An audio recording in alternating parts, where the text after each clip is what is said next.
Hello BSc second year, कैसे हैं आप लोग। आज बेटा एमसीक्यू क्वेश्चन मैं सॉल्व कराऊंगा और क्वेश्चन जितने होंगे उसका कॉन्सेप्ट भी मैं आपको बताते चलूंगा। तो जिस चैप्टर का मैं एमसीक्यू कराने जा रहा हूँ 10-12 क्वेश्चन मैं ही बनाया हूँ खुद। कॉन्सेप्ट जितना भी आप लोग पढ़े हैं, जितना आपके सिलेबस में, उसी के आधार पर मैं क्वेश्चन बनाया हूँ। ठीक है, तो मेरा जो चैप्टर होगा वह चैप्टर होगा एसिड बेस कॉन्सेप्ट। पक्का इससे सवाल आने वाला है, पक्का इससे सवाल आने वाला है, मैं बोल रहा हूं पक्का सवाल आएगा। लेकिन जो सवाल दे रहा हूं वही नहीं आएगा, ये भी समझिएगा। जैसे मैं कई लोगों का चैनल देख रहा हूं, हम चैलेंज के साथ लिख रहे हैं 100% सवाल आएगा, ये नहीं, ऐसा कुछ नहीं है। मैं 100% कुछ नहीं कह रहा हूं। हाँ, कॉन्सेप्ट जो बताऊंगा वो कॉन्सेप्ट पे 100% सवाल आएगा, लेकिन जो सवाल दे रहा हूं वह सवाल 100% नहीं आएगा। फंस सकता है मैं कह रहा हूं, लेकिन 100% नहीं कहूंगा। जैसे लोग आजकल मार्केट में चैलेंज दे रहे हैं कि yes I am a paper setter, I will पहले आउट कर रहा हूँ, सबको ऐसा कुछ नहीं है। ठीक है ना, ये नहीं कि मास्टर वही पढ़ लेना, अरे मोटका पता नहीं का पढ़ लस आई कुछ नहीं। ठीक है ना, मैं फिर कॉपी बता दे रहा हूँ, नीचे स्टार नहीं होता है, कंडीशन अप्लाई, यही क्वेश्चन नहीं आएगा। क्योंकि बच्चे फोन कर रहे हैं सर ये फलाना सर कह रहे यही आएगा, तो मैं कहा बेटा पढ़ लो।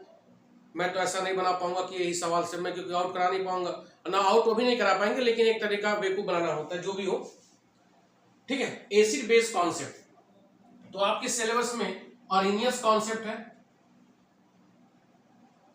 अरेनियस कॉन्सेप्ट, फिर क्या है लॉरी ब्रॉन्स्टेन कॉन्सेप्ट,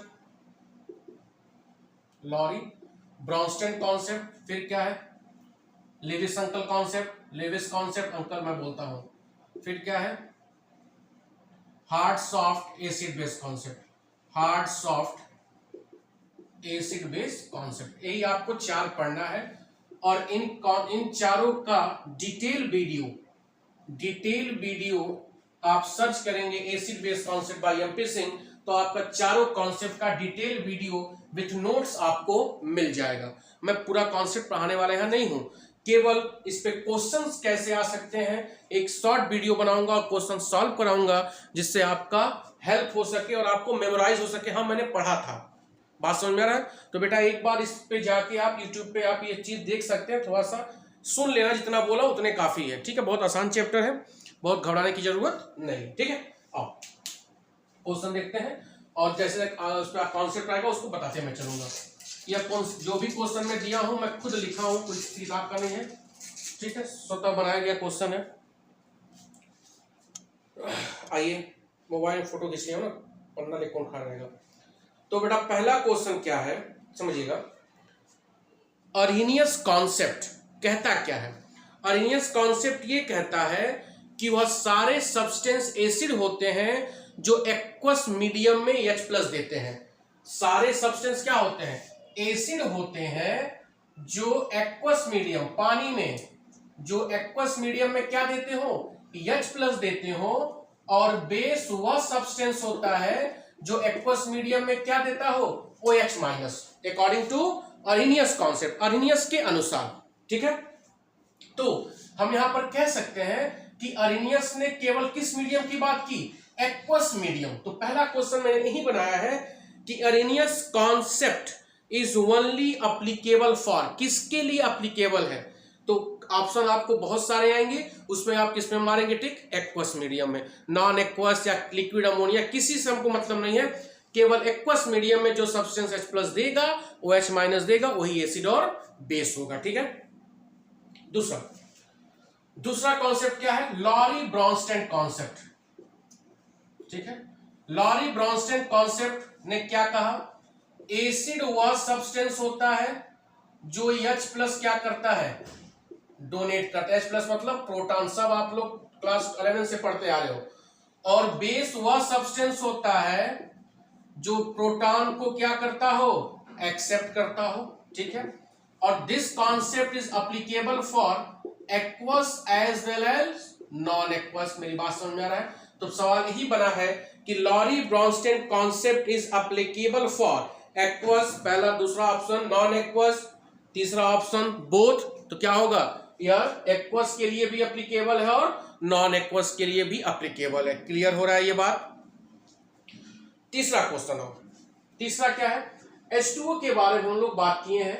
H2O का नेचर क्या होता है, दोनों होता है, एसिड भी होता है और बेस भी होता है। मतलब H2O का नेचर क्या है, एम्फोटेरिक। H2O का नेचर क्या है, एम्फोटेरिक। जैसे देखो, अगर H2O का रिएक्शन हम एसिटिक एसिड से करा रहे हैं, लॉरी ब्रॉन्स्टन ही चल रहा है, एसिटिक एसिड से करा रहे हैं H2O का, तो यहाँ H2O इसका H प्लस क्या करेगा, एक्सेप्ट करेगा और बना लेगा H3O प्लस और क्या निकल जाएगा, CH3CO माइनस। मेरी बात समझ में आ रहा है, बोलो, CH3CO माइनस। फिर देखो अगला रिएक्शन करा रहा हूं, अगर H2O का रिएक्शन हम अमोनिया से करा रहे हैं तो अमोनिया क्या करेगा, इसका H प्लस एक्सेप्ट करेगा और NH4 प्लस में जाएगा और H प्लस एक्सेप्ट कर लिया तो OH माइनस। ठीक है, यहां पर ध्यान दीजिएगा आप लोग कि जो H2O है पहले रिएक्शन में, बेटा फर्स्ट रिएक्शन में ध्यान दीजिएगा, फर्स्ट रिएक्शन में जो वाटर है यह H प्लस एक्सेप्ट कर रहा है, तो यह किसकी तरह काम कर रहा है, बेस की तरह काम कर रहा है। क्लियर हो रहा है। और यह H प्लस दे रहा है, किसकी तरह काम कर रहा है, एसिड की तरह काम कर रहा है। कोई समस्या। दूसरे रिएक्शन में देखिए आप लोग, यहां अमोनिया इससे H प्लस एक्सेप्ट कर रहा है, तो यह किसकी तरह काम कर रहा है, एसिड की तरह काम कर रहा है। और H प्लस यह एक्सेप्ट कर रहा है, यह किसकी तरह काम कर रहा है, बेस। तो आप यहां से देख सकते हैं, एक बार यह बेस की तरह काम कर रहा है, एक बार एसिड की तरह काम कर रहा है। तो H2O का नेचर न एसिड होगा न बेस होगा, हमेशा क्या होगा, एम्फोटेरिक। तो H2O is a amphoteric in nature. अब ध्यान, थोड़ा सा मैं बात करूंगा इस पे, सवाल मैं एक बनाया हूं, बहुत सवाल बन सकते हैं।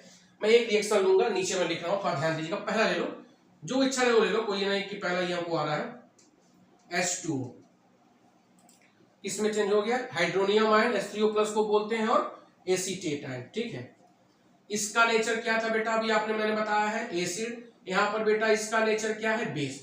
तो जब एसिड H प्लस डोनेट किया तो एसिड का यह निगेटिव पार्ट है, बोलो, अरे भैया जब H प्लस वन निकाल देगा तो CH3CO माइनस एसीटेट आयन बचेगा ना, तो ये नेगेटिव पार्ट है ना एसिड का, बोलो भाई। और बेस जब H प्लस एक्सेप्ट कर लिया तो इसका ये कौन सा पार्ट बन गया, पॉजिटिव पार्ट। ठीक है, तो याद रखिएगा, मैं यहां लिख दे रहा हूं, इस पे बहुत सवाल बन सकते हैं, कॉन्सेप्ट पर दिमाग बैठा लीजिएगा कि बेस का जो पॉजिटिव पार्ट होता है, पॉजिटिव पार्ट कैसे बनता है, जब बेस H प्लस को एक्सेप्ट करता है, तो बेस का जो पॉजिटिव पार्ट होता है वो हमेशा एक्ट एज एसिड की तरह काम करेगा। किसकी तरह काम करेगा, एसिड, क्योंकि इसकी टेंडेंसी होगी H प्लस डोनेट करने के लिए, और जो H प्लस डोनेट करेगा वह क्या होगा, एसिड होगा। ठीक है, और बेस का जो निगेटिव पार्ट होगा, एसिड का जो निगेटिव पार्ट होगा, जैसे एसीटेट है, उसकी माइनस है, H प्लस क्या करेगा, एक्सेप्ट करेगा, H प्लस एक्सेप्ट करेगा, वो एक्ट एज क्या होगा, बेस होगा। तो यह किसकी तरह काम करेगा, एसिड, यह किसकी तरह काम करेगा, बेस। और इस पेयर को हम बोलते हैं conjugate acid base pair, conjugate acid base pair. ठीक है, तो सवाल कैसे बनेगा, एसिटिक एसिड का कॉन्जुगेट बेस कौन होगा, एसीटेट आयन। एसिटिक एसिड का कॉन्जुगेट बेस कौन होगा, एसीटेट आयन। H2O का कॉन्जुगेट एसिड कौन होगा, हाइड्रोनियम आयन। समझ में आ रहा है, हाइड्रोनियम आयन। ठीक है, ये भी रिएक्शन देख लो, दूसरा वाला बता दे रहा हूं, क्योंकि कॉन्जुगेट एसिड बेस पेयर पे मैंने बहुत सवाल देखा है, तो बच्चे कंफ्यूज नहीं ना होंगे, अरे यार एसिडवा का जो नेगेटिव हुआ है वही उसका कॉन्जुगेट बेस होगा, और बेसवा का जो पॉजिटिव है उसका कॉन्जुगेट एसिड होगा। अब देखो यह बेस है, इसका पॉजिटिव पार्ट किसकी तरह होगा, एसिड की तरह काम होगा, और इसके एसिड है, इसका यह किसकी तरह काम होगा, बेस। तो अमोनिया का कॉन्जुगेट एसिड अमोनियम आयन।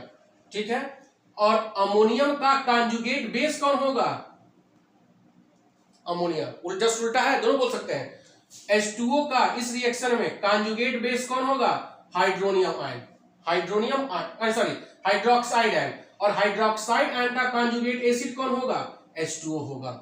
समझ में आ रहा है, यह कॉन्सेप्ट बहुत ही इंपॉर्टेंट है और इस पे सवाल आपका बनेगा। अगला देखिए,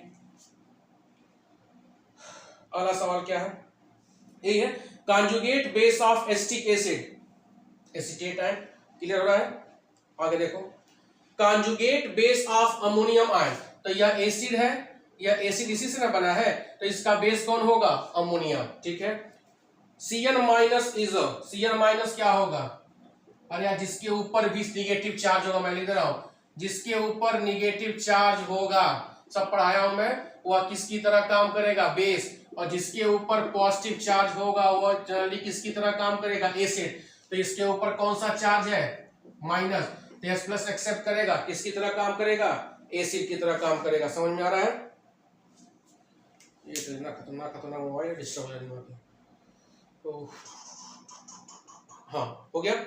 अब आइए, अब हम थोड़ा बड़ा इंपॉर्टेंट बात करेंगे लेविस अंकल का। लेविस अंकल ने भी कहा, लेविस पे सवाल बहुत बन सकता है।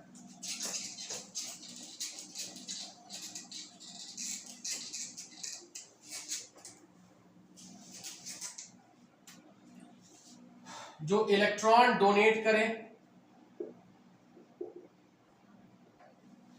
वह क्या होगा? बेस होगा। और जो इलेक्ट्रॉन एक्सेप्ट करे वह क्या होगा? एसिड होगा। ठीक है, वह एसिड होगा। लेविस ने वो कहा था। तो अगर BF3 की बात किया जाए तो BF3 किसकी तरह काम करेगा? एसिड की तरह काम करेगा। क्यों?